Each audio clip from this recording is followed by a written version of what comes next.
I gave 23 years of my life to that company. Every morning, rain or shine, I walked into Halbridge & Sons Printing Co. at 7:45 a.m. sharp, 15 minutes early, just the way Robert Halbridge, my boss, liked it. I watched that business grow from a 3-person shop with a single press into a thriving print and marketing firm with a dozen employees and contracts with major regional clients. And I did it all quietly, loyally, never once asking for more than I was owed.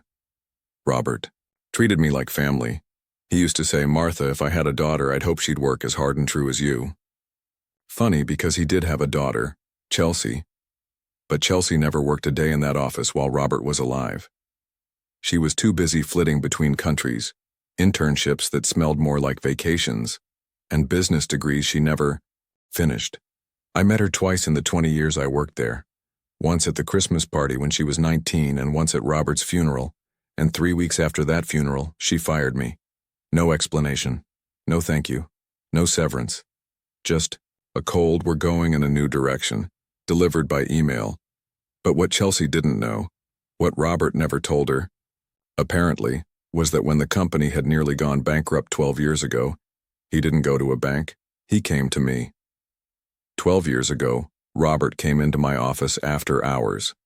His face was pale, his shirt damp with sweat even though it was November. He didn't sit, just stood there wringing his hands, eyes darting around like he couldn't believe what he was about to say. "We're not going to make payroll next week," he whispered. I remember blinking at him, trying to process. "What do you mean?" He sighed. "The marketing contract with Aldridge Foods fell through. That was supposed to carry us through the quarter. The bank won't extend another line of credit, and I already borrowed against the building." Robert Halbridge, a man who prided himself on independence, on never owing anyone a dime, was broken. I'd never seen him like that. And then he asked me in a voice barely above a whisper if I had any savings. I did. Quite a bit, actually. I'd been frugal all my life. No kids, no big house, no fancy vacations.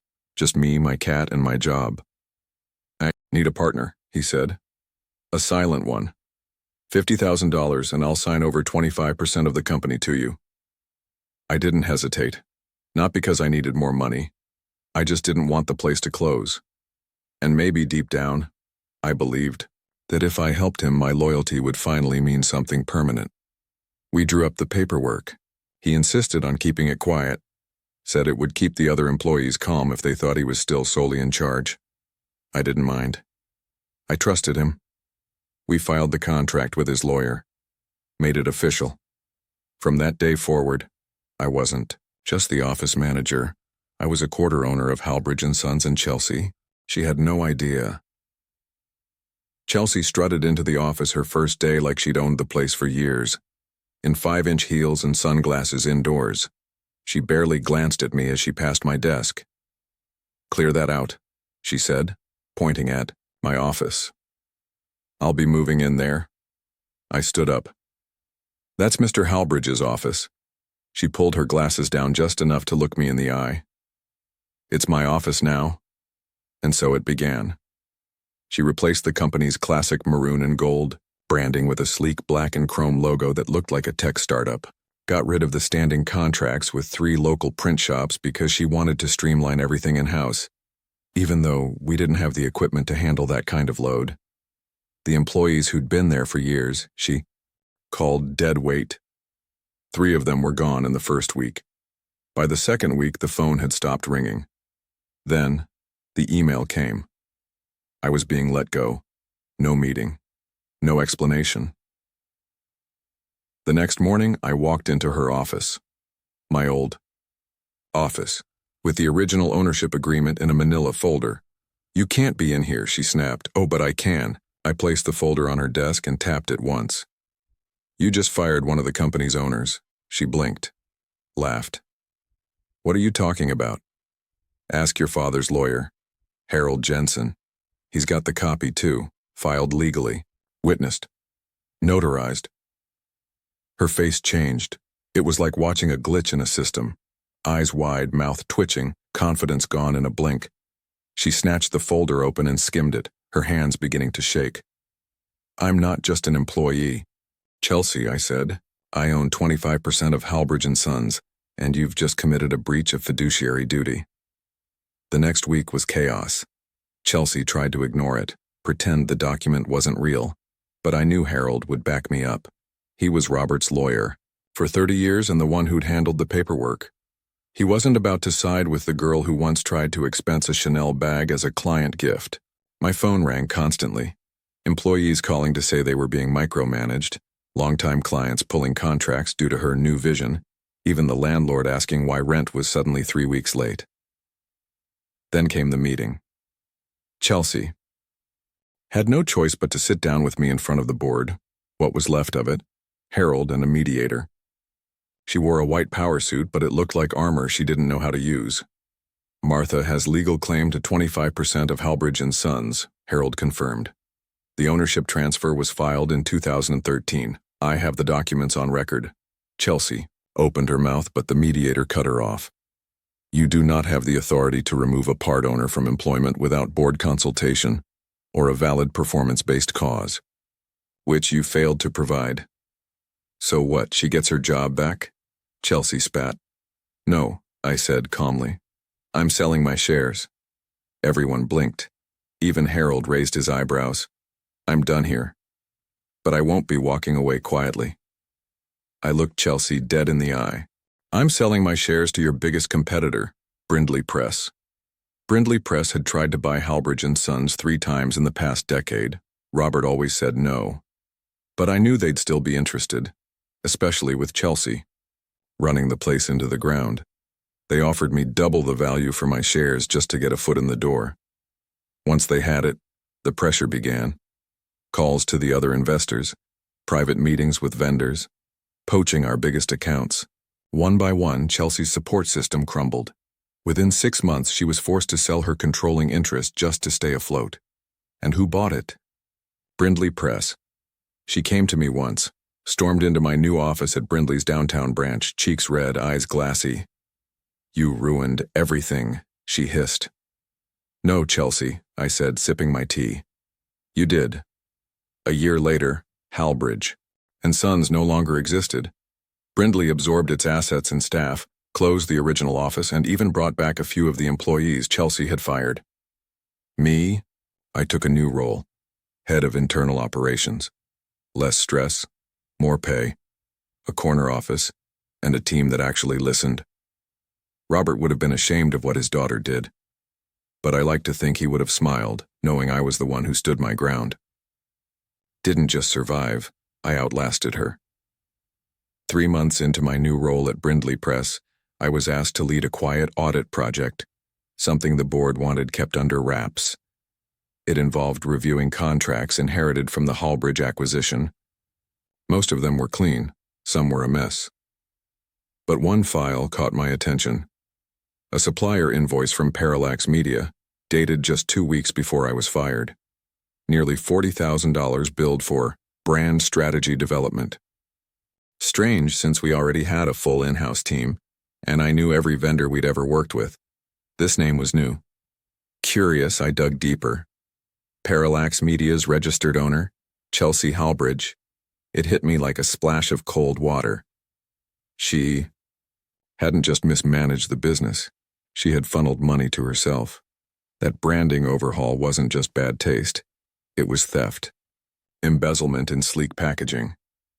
I gathered the documents, cross-checked accounts, and presented the findings to Brindley's legal team. Their eyes lit up, not with shock, but opportunity. This gives us grounds to file suit, the head counsel said, and more importantly, to make a public example. I didn't ask what they planned to do. I didn't need to. 2 weeks later, Chelsea's face was on every industry blog and a few local news sites.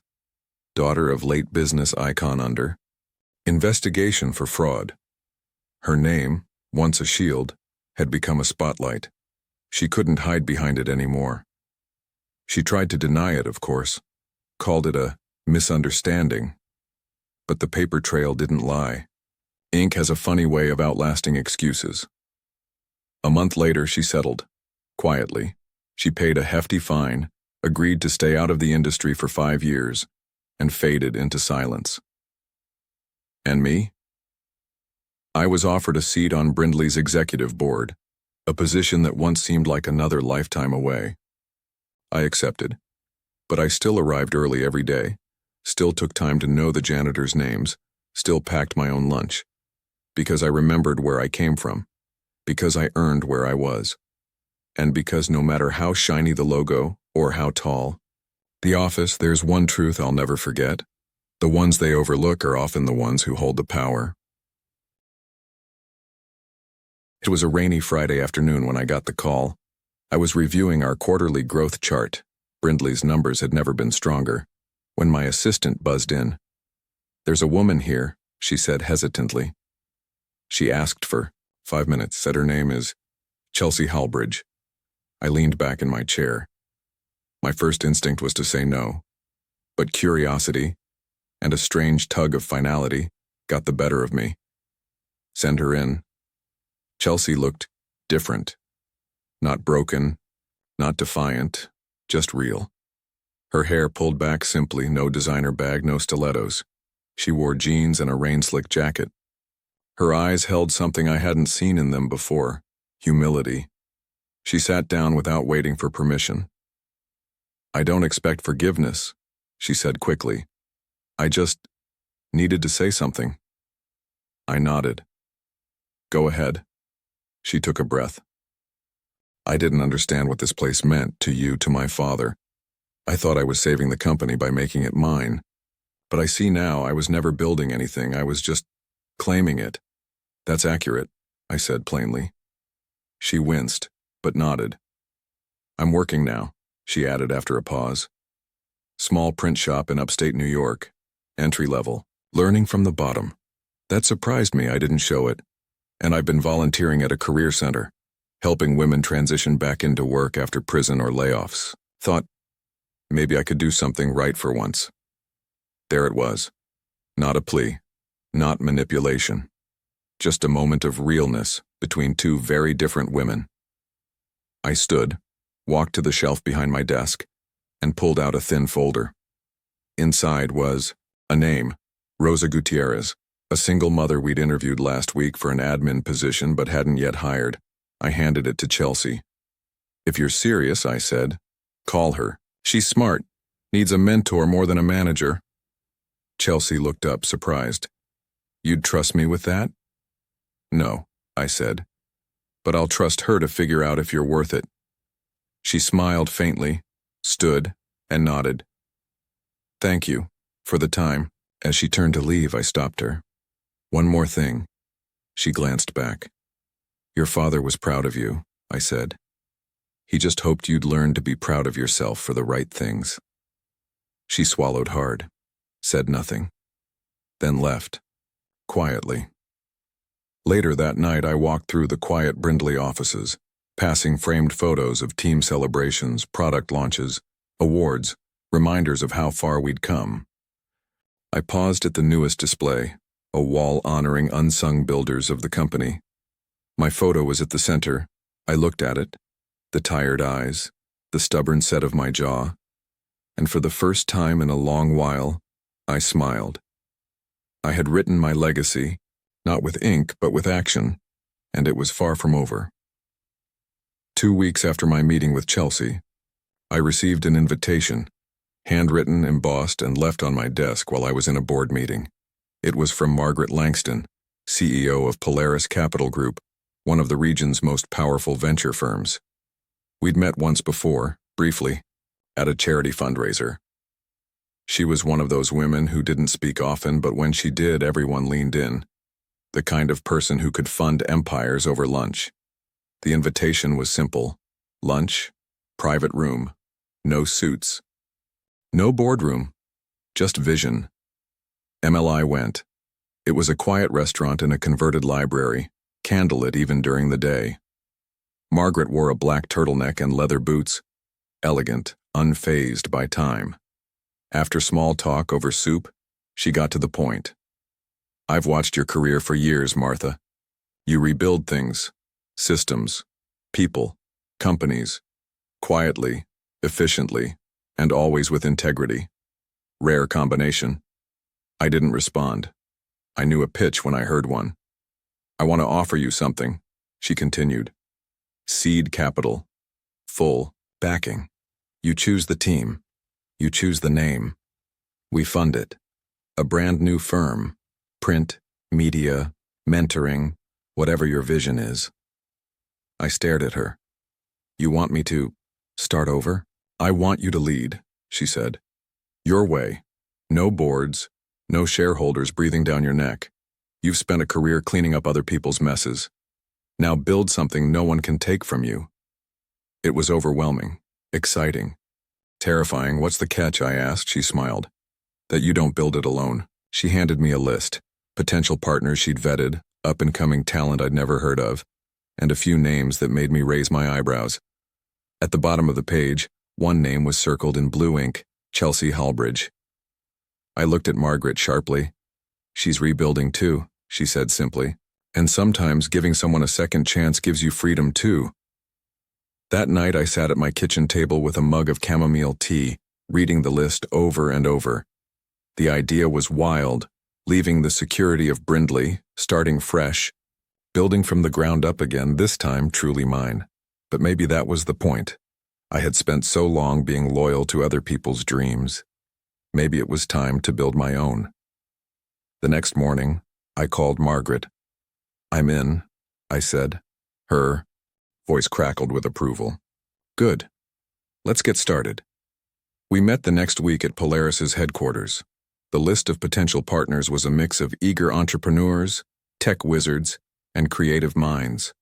Some were fresh faces, others had reputations that preceded them, and then there was Chelsea. I wasn't sure if it was courage or curiosity that made me say, I want to meet her. Margaret nodded. I thought you might. Our meeting was tense at first. Chelsea was different. No pretense, no ego, just a woman who'd learned from her mistakes. I'm not here to reclaim anything, she said. I want to build something new, if you'll have me. I studied her.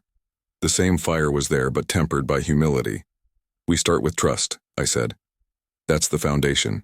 And so we built the team, a mosaic of talents, dreams, and second chances. We named the new company Phoenix Prints, because sometimes the brightest flames rise from ashes. The first day was chaotic, exhilarating, filled with nervous laughter and long hours. But for the first time in decades, I felt like I wasn't just surviving. I was creating. Chelsea and I worked side by side, not as adversaries, but as partners. And while the road ahead was uncertain, I knew one thing for sure.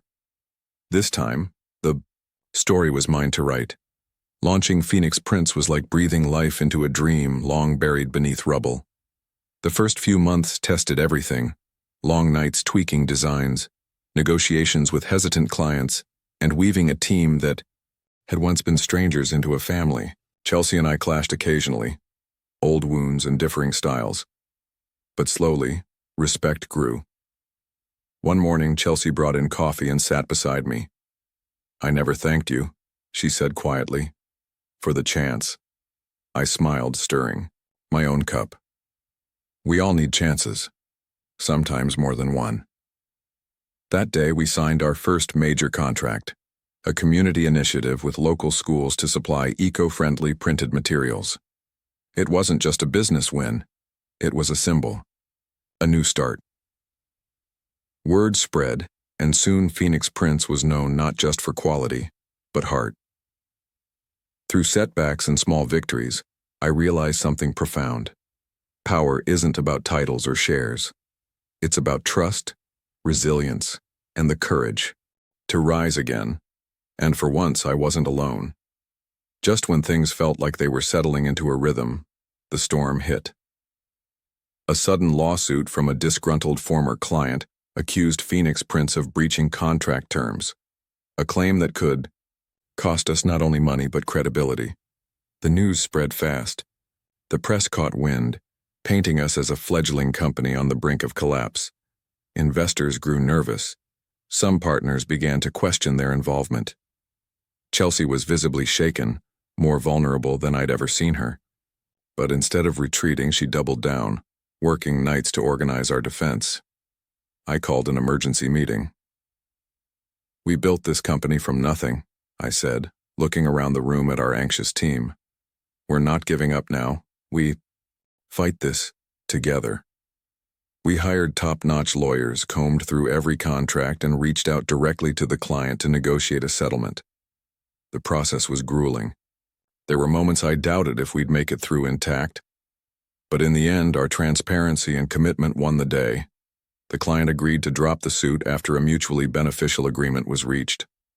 Phoenix Prince survived the storm, and so did our trust. Chelsea and I stood side by side afterward, exhausted but undefeated. We're stronger than I thought, she admitted. Because we're together, I said. After the lawsuit ordeal, things began to calm, but the weight of it lingered. One evening I stayed late at the office, the city lights flickering outside the window. Chelsea had already left, the office silent except for the hum of computers. I pulled out an old photo from my desk drawer, a candid shot of Robert, smiling with that same warm, steady gaze I'd always admired. I traced the edges gently. It struck me how much of my life had been shaped by legacy, both his and now my own. I realized legacy wasn't just about business or ownership. It was about the impact we left on the people around us. The next day I proposed a new initiative at Phoenix Prince, a mentorship program specifically for women returning to the workforce after setbacks, much like Chelsea and me had experienced. The board approved it unanimously. As the first group of mentees arrived, bright-eyed and eager, I saw hope renewed. In their stories, their ambitions, I found my own strength rekindled. This wasn't just a company anymore. It was a community. And in that community, I was home. Years later, as I stood before a packed auditorium, speaking to a new generation of leaders, I felt a quiet satisfaction wash over me. My journey, from the trusted assistant to the woman fired and forgotten, to the founder of Phoenix Prince, had been anything but easy. But every setback, every challenge had shaped me. I told the crowd about resilience, about owning your story, about the power of second chances, about how loyalty and integrity aren't just words, they're the foundation of true leadership.